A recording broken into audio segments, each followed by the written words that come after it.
வணக்கம். தமிழ் ஃபுட் கார்னரில் இன்றைக்கி 2 விதமான மில்க் ஷேக் பண்ண போகிறோம். பப்பாளி மில்க் ஷேக், சப்போட்டா மில்க் ஷேக். ரெண்டுமே ரொம்ப டேஸ்ட்டாக இருக்கும்.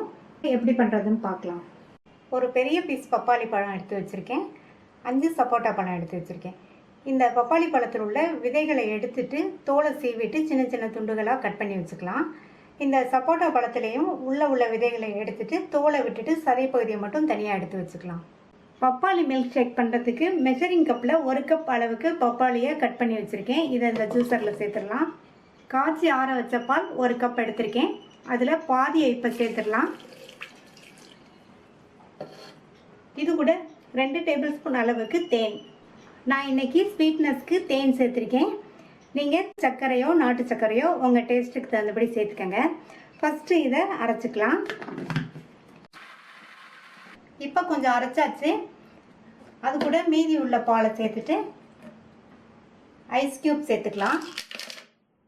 சேர்த்துட்டு மறுபடியும் நல்லா அரைச்சிக்கலாம். நல்லா நைஸாக அரைச்சாச்சு. டேஸ்டான பப்பாளி மில்க் ஷேக் ரெடி ஆயிடுச்சு. சப்போட்டா மில்க் ஷேக் பண்ணுறதுக்கு மெஷரிங் கப்பில் 1 கப் அளவுக்கு சப்போட்டா பழத்தை இந்த ஜூஸரில் சேர்த்துக்கலாம். இதில் 1 கப் அளவுக்கு காய்ச்சி ஆற வச்ச பாலை சேர்த்துக்கலாம். நான் இதில் சர்க்கரை சேர்க்க போகிறேன். 2 டேபிள் ஸ்பூன் சர்க்கரை சேர்க்குறேன்.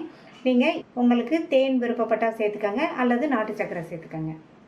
அடுத்து இதில் ஐஸ் க்யூப் சேர்த்துட்டு நல்லா நைஸாக அரைச்சிக்கலாம். தொடர்ந்து 1 நிமிஷமாக அரைச்சி நல்லா நைஸாக அரைப்பட்டுருச்சு. நம்மளுடைய சப்போட்டா மில்க் ஷேக் ரெடி ஆயிடுச்சு. டம்ளருக்கு மாற்றிக்கலாம்.